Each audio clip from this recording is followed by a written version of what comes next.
come on in, come on in, and welcome to Aries Rose TV. Wanted to come on here and do a quick live today and talk about some hot topics that have been going on with celebrities, some interesting stories that I have seen that I want to come on and discuss with all of you. If you're not familiar with me, my name is Aries Rose. Thank you so much for being here. If you are a Aries crew member, make sure you leave hashtag Aries crew in the comments. I want to give you a shout out for being here. If you are a first time watcher, welcome. I appreciate you being here. Leave first time watch in the comments. I want to give you a shout out for stopping by. We have a list of some topics that we're going to go over tonight, a few things we're going to talk about. So first off, I want to talk about Irv Gotti's funeral. He recently had a funeral service, so I want to talk about that a little bit, some of the people that attended as well. And his brother spoke about what his cause of death was as well, so we'll touch on that.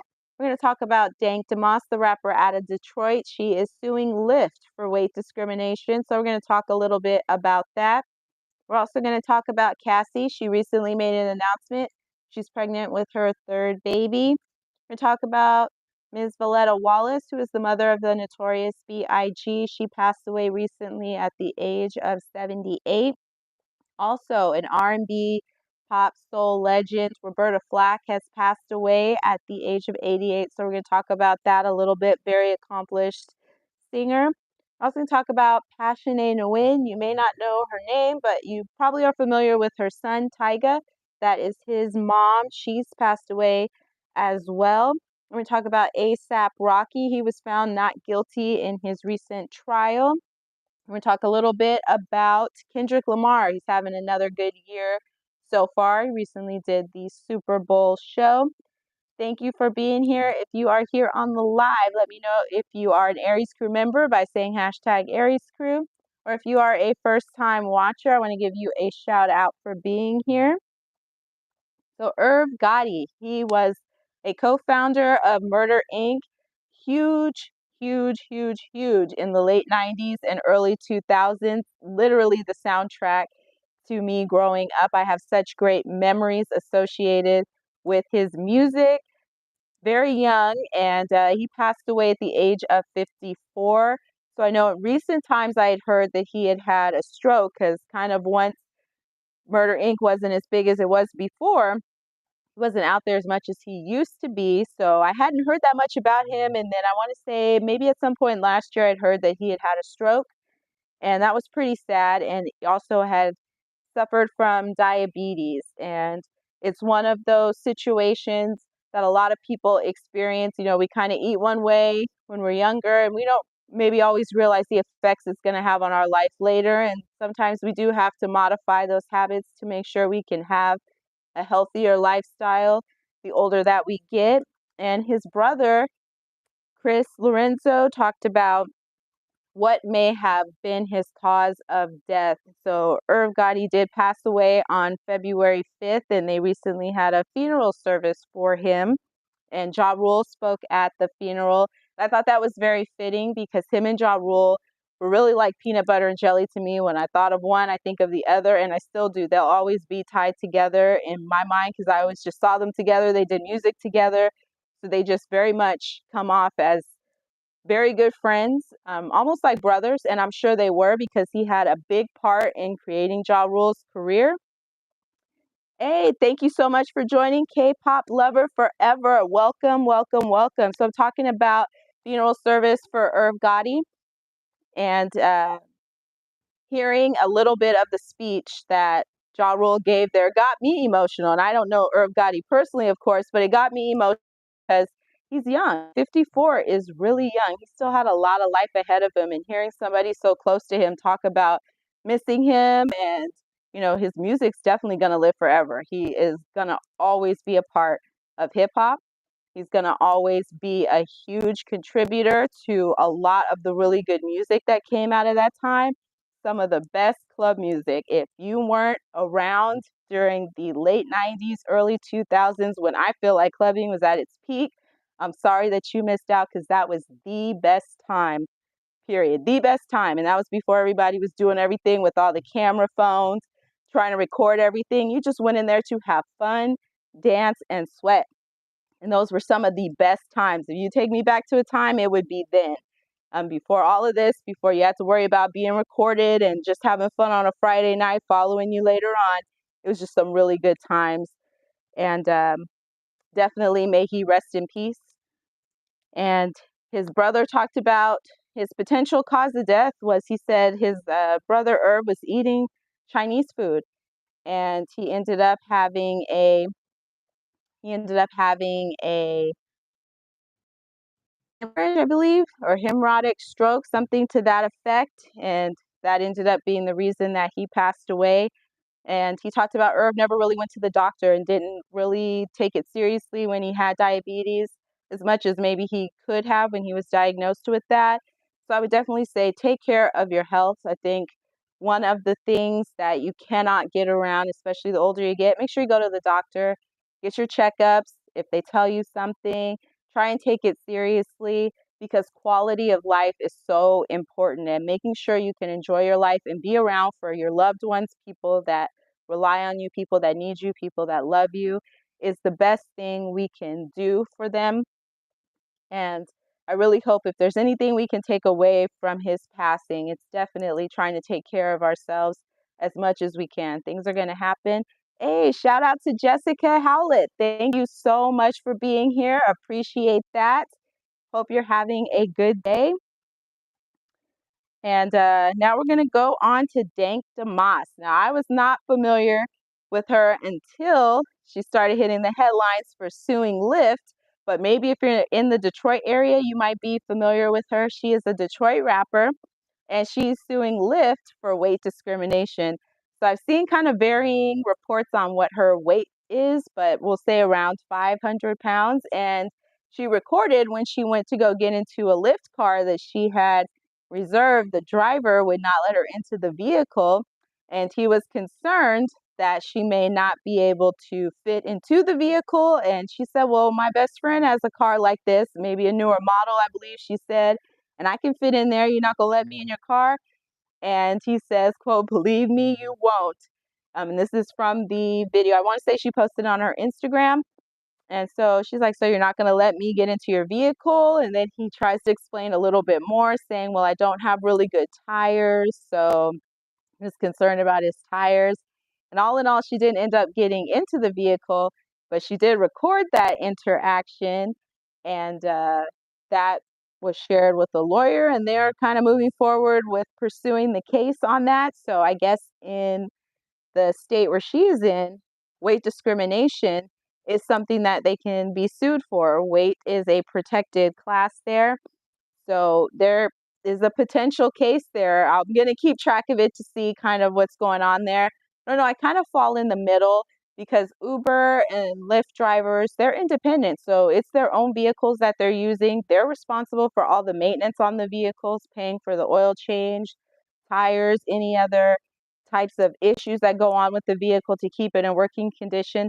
That's not paid for by Lyft or Uber. You have to pay for that out of your own money. So I can understand if your vehicle is already having issues, or if you need new tires, because tires are not cheap, that you may have a little bit of concern. I think it was probably how the message was relayed to her that didn't go over very well. Not that it would probably be okay in general, but maybe there might be a different way he could have said it, or perhaps he could have left out the tires piece, because I think that just kind of made it seem like, what?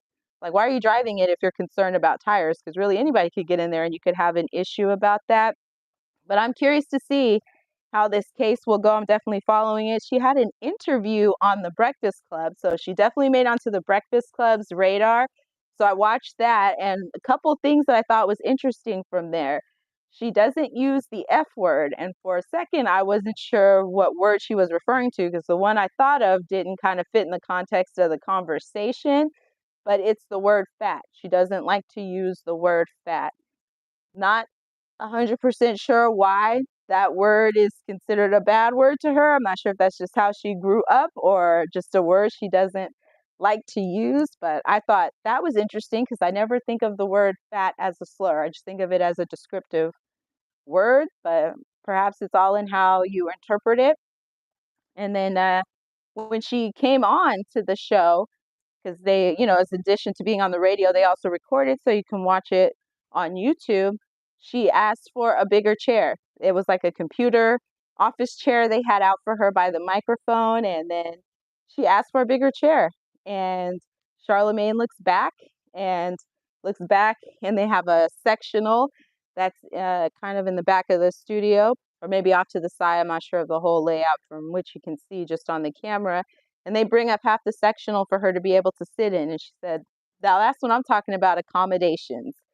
So it seemed to be a little bit more comfortable for her to sit. And I can totally understand you want to make your guest a little bit more comfortable. But I have heard some other commentary here on YouTube about the fact that she asked for a bigger chair may also hurt her case in trying to say that she could fit into the vehicle if she needed a little bit more room to be comfortable to sit down at the Breakfast Club. But I don't know if that'll have any bearing or not on the case. But like I say, I'm definitely going to keep an eye out on this one because that one's interesting. I don't even know which direction it can go because the Lyft driver was respectful in how he spoke to her. He wasn't rude at all, and he stayed around. He could have just canceled it and kept going, but at least he stayed around to speak with her, and he suggested she get a Uber XL, but she feels like that's not something that she has to do, and that she's been able to use regular lifts before. So this was just an experience she was not used to having when she's gotten a lift. So we'll see how it goes. But let me know your thoughts on it if you're familiar with the case and the situation at all. I'm curious to know what you think about it. And now let's talk about Cassie. So Cassie kind of came back on my radar. I want to say, what was it, last year or the end of 2023 when she had filed a lawsuit against her longtime former boyfriend, Diddy, because she is now married and very happy with her husband, Alex Fine.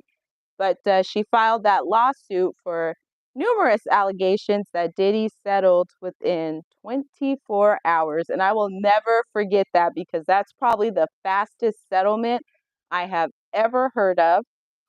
And I had to wonder, what was the purpose of calling her bluff? Because I'm sure she reached out prior to filing this to say, hey, I'm going to do this.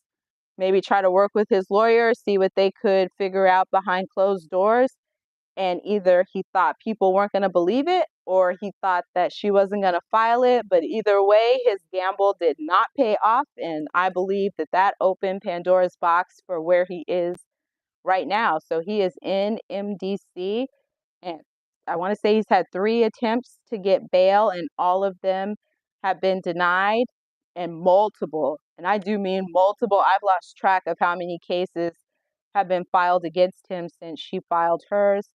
And we don't know whether there's any truth to them or not, but I believe there has to be some truth to Cassie's because you don't settle in 24 hours for something you're not guilty of. And I'm sure she didn't settle for a little bit of money either, although how much was paid out is not known at this time. But she has some good news. She is pregnant with her 3rd child. Congratulations to her and her husband. They seem very happy. She seems like she's been able to turn a leaf in life, and all of that negativity and toxicity that happened between her and Diddy is behind her now, and she is able to grow with her family. And she seems like she's growing as an individual, and I'm very happy for them and very happy for this blessing they have in their life. So that's some great update on her life that isn't evolving around some negativity or something related to Diddy, although I'm sure they'll always be intertwined together because of how long they were together and that lawsuit that kicked off everything that's going on right now in his life. But congratulations to them. And we got to talk about some unfortunate passings that have occurred. The circle of life is definitely coming around full circle here. Voletta Wallace. You may not be familiar with her, but if you are into hip hop, you probably know that name. Her son is Christopher Wallace, aka Notorious B.I.G., legendary rapper. He was considered a great in his time when he was alive and definitely considered one now. And his mom passed away at 78. And I have to give it to her. She handled his death with such grace. I'm not sure if my only child passed away, and as young as he was and under the circumstances that he passed away, I could have handled it as well as she did. And I really, my hat is off to her because that's not an easy thing to deal with. You know, you carry your children for however long your situation is 7, 8, 9 months, maybe shorter in some time frames, but you have your children with you. They are the closest to you that they'll ever be when they are in your stomach, and you do everything to get them here. You do everything to raise them, to help them grow up, to get to adulthood, and to just have them taken away from you so suddenly and so unexpectedly. I'm sure it's crushing, and it's a pain I hope I never know because I just don't think I can handle that as well as she did. But kudos to her. During her time she was alive, she definitely protected his name, his legacy, and his memory. And I hope that there's somebody that will do that in her absence. He has children. He's got a daughter, and he had a son with Faith Evans, who was his wife. And I'm hoping that they will keep on that same legacy and memory because he's not here to continue that and she's no longer here, but may she rest in peace. She definitely was a contributor to keeping up with making sure people never forgot about him. And I don't think he will ever be forgotten. And Roberta Flack has passed away, and she was a soul R&B pop singer, and I want to say maybe late 60s through maybe through the 90s, but definitely in the late 60s, 70s, and 80s. And if you're not familiar with her, go check out her music. She had some great music. Some of my favorites are her duets that she did with Donny Hathaway. Where is the Love is, I think, my favorite of those two together. Absolutely love that song. She did Killing Me Softly. And if you don't know her rendition, you may be familiar with the Fugees' rendition of that. Lauryn Hill sang the mess out of that song, but the original was Roberta Flack. So check that one out. And The First Time If Ever I Saw Your Face, beautiful song.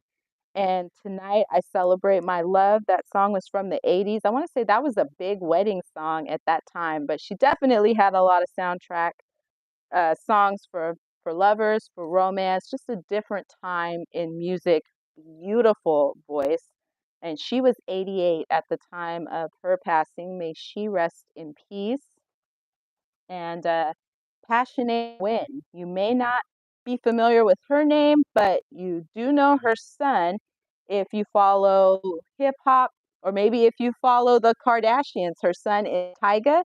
So he was previously dating Black China, and then, you know, he had a little time when he was dating Kylie Jenner, and he has a son with Black China, and that was his mom.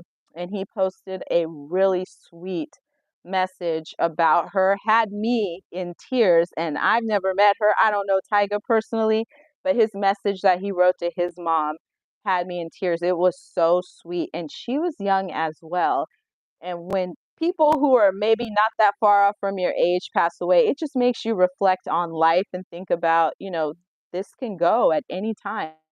Anytime things can change for you. You just never know. So it's a good reminder to live your life to the fullest. If there's something that you want to do, do it because you never know how much time you're going to have, but you do know what you have right now. I would just say not waiting because there may be a time when you don't get that time back, or maybe you're not physically as able to do something as you can right now. So definitely, definitely, definitely do what you can when you can while you can. And I can't stress enough, tell the people in your life that you love or you care about that you love them and you care about them, because there may be a time when you can't say that to them or they can't say it back to you, and you just don't want to end on that note.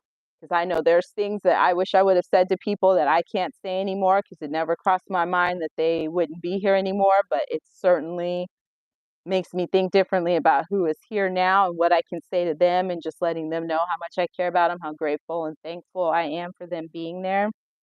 And if you're here on the live with me, let me know if you are an Aries crew member. by hitting in the comments by doing hashtag Aries Crew, or if you are a first-time viewer, I want to give you a shout out for being here. And let me know if Monday, Tuesday, Thursday, Friday work for a live, when you'd like to see a live show. Let me know that in the comments here.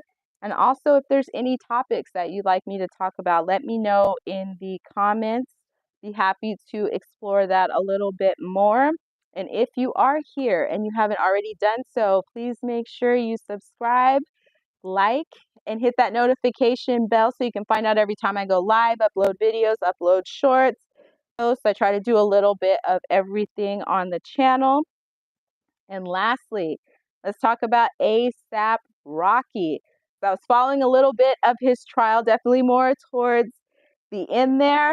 But the part that got me emotional is I saw the clip when the verdict was read that he was not guilty. And to see his reaction, that actually made me tear up.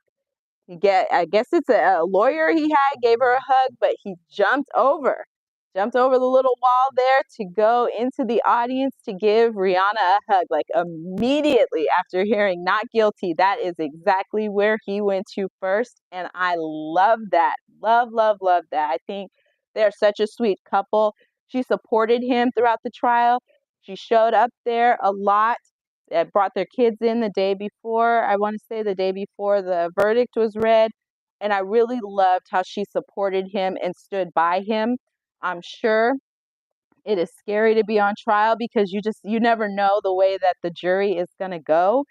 And I hear the moment before the verdict is read is probably the most nerve-wracking, stressful time because it could go either way. You could be seeing everybody for the last time before you're going to be taken into jail or prison, or you could be set free. And it's just that not knowing piece that I'm sure makes you super nervous. And I can believe he probably just could breathe for the first time hearing not guilty. And I just love the way he went to make sure Rihanna knew how much he appreciated her and how much he loved her. And shout out to his attorney, Joe Sacapino, I think is his name. And he did a great job, obviously, and really went hard for his client. And that's the kind of attorney that you want. That's the one you want fighting for you in the courtroom. I saw a little bit, I want to say he was on the Breakfast Club, and I saw a little bit of that interview, and he talked about how close they had become during that time. And I think that's important when you're dealing with, somebody's freedom with a huge case of that magnitude. It's important that you bond with your attorney and that you guys are in accord, and it looked like that's what occurred with them. So shout out to A$AP Rocky and Rihanna. I hope they are out there enjoying life now that this is behind them. And that's it for the topics for today. We can come back on and do another live. If you want to see another show, let me know. If there's things that you'd like me to talk about, let me know. You can message me on here. You can leave a comment here in the chat. Thank you so, so, so, so much for being here. For everybody that watched and everybody that's watching this on the replay, you are appreciated. Make sure you subscribe to the channel, hit that like button, and make sure that you hit that notification bell so you can find out every time I go live, upload videos, shorts, posts, and so much more. Have a wonderful rest of your night and your day, and we'll see you later. Thanks for stopping by.